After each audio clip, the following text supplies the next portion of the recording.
درنو لیدونکو سلام ستړي مشئ د شپږ بجو خبرونو ته ښه راغلاست. په پیل کې هم د مهمو خبرونو سرټکي. د افغان جنونو د ملاتړ په اړه د افغانستان لپاره د امریکا سفارت د شارز دافیر څرګندونې.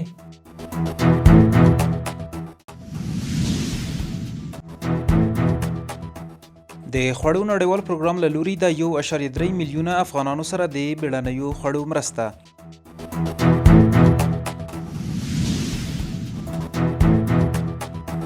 په تیرو شپږو میاشتو کې له ایرانه د 270,000 افغان کډوالو ایستل کېدل.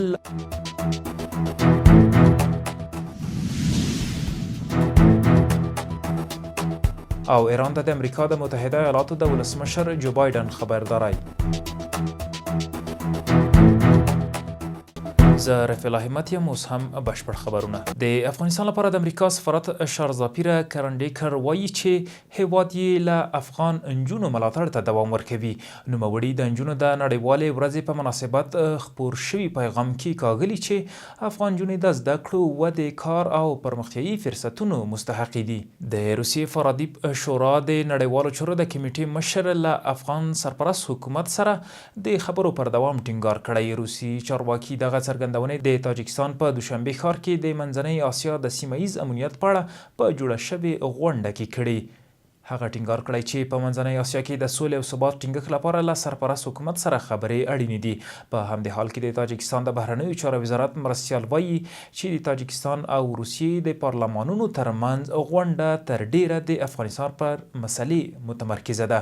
د ټاس خبري اژانس د راپور له مخې صادق امامي ټینګار کړی چې په افغانستان کې د یو ټول شموله حکومت د جوړولو لپاره سوله ییزې خبرې اترې د افغانستان د ثبات تضمین کوي.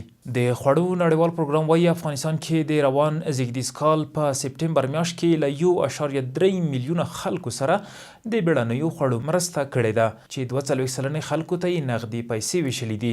د خوړو نړیوال پروګرام د سپټمبر میاشتې په راپور کې دغه راز ویلي دغه میاشت کې یې اړمنو سره 15.5 میلیونه ډالر نغدي مرستې کړې دي. د نورستان په نورګرام ولسوالۍ کې د یو روغتیایي مرکز د بنسټ ډبره کېښودل شوه. د نورستان سرپرست ولی زین العابدین عابد د یاد مرکز د بنسټ ایښودلو په مراسمو کې ویلي چې د نورګرام ولسوالۍ ناروغانو د روغتیایي مرکز د نشتون له امله لغمان او ننګرهار ولایتونو ته سفر کوي او ډېرو ستونزو سره مخ دي. خو د دغه روغتیایي مرکز په جوړېدو به یې ستونزې کمې او ناروغانو ته به یې اسانتیاوې برابرې شي. ورته وخت کې د دغه ولایت د عامې روغتیا رئیس سعید الله نعماني ویلي چې دغه بشپړ روغتیایي مرکز پر 2 جریبه ځمکه کې یعنی UNHCR په مالي ملاتړ د 380,000 ډالرو په لګښت جوړیږي چې 24 خونې به ولري.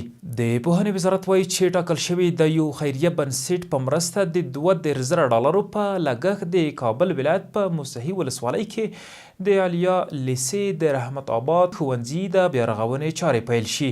د مسؤلینو په وینا د یاد ښوونځیو په بیارغونې سره به زده کوونکو ته د زده کړو ډېرې اسانتیاوې برابرې شي. هیواد کې د نفتو د چاڼ فابریکو د ټولنې غړي وایي چې د کورني مارکیټ 80 سلنه ډیزل تیل په کور کې دننه تولیدیږي. د خصوصي سکتور غړي زیاتوي چې دوی د خپلو فابریکو د ظرفیتونو په لوړولو بوخت دي.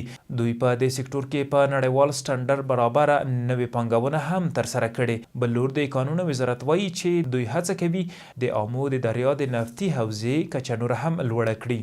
د صنعت او سوداګرۍ وزارت وایي د روان کال له جنوري څخه تر سپټمبر پورې هیواد ته د 1.3 میلیارډ ډالرو په ارزښت څه باندې 1.8 میلیونه ټنه تیل او له 940,000 ټنو ډیر غاز وارد شوي دي. د دغه وزارت ویاند ویلي د تیلو ډیره برخه واردات له ترکمنستان، روسیې، قرغیزستان، متحده عربي اماراتو، تاجکستان او ایران څخه کیږي. په همدې حال کې د سوداګرۍ او پانګونې خونې وایي له نورو هیوادونو د تیلو د واردولو ترڅنګ باید په کور دننه د نفتو له زیرمو څخه د تیلو استخراج ته هم پاملرنه وشي ترڅو افغانستان پر ځان بسیا شي. د افغانستان برېښنا شرکت د تیر حکومت له ځینو چارواکو د برېښنا له اړخه د 1.15 میلیونه افغانیو پور له راټولولو خبر ورکوي. د دغه شرکت بیان زیاتوي د برېښنا د پورونو د راټولولو بهیر همداراز دوام لري.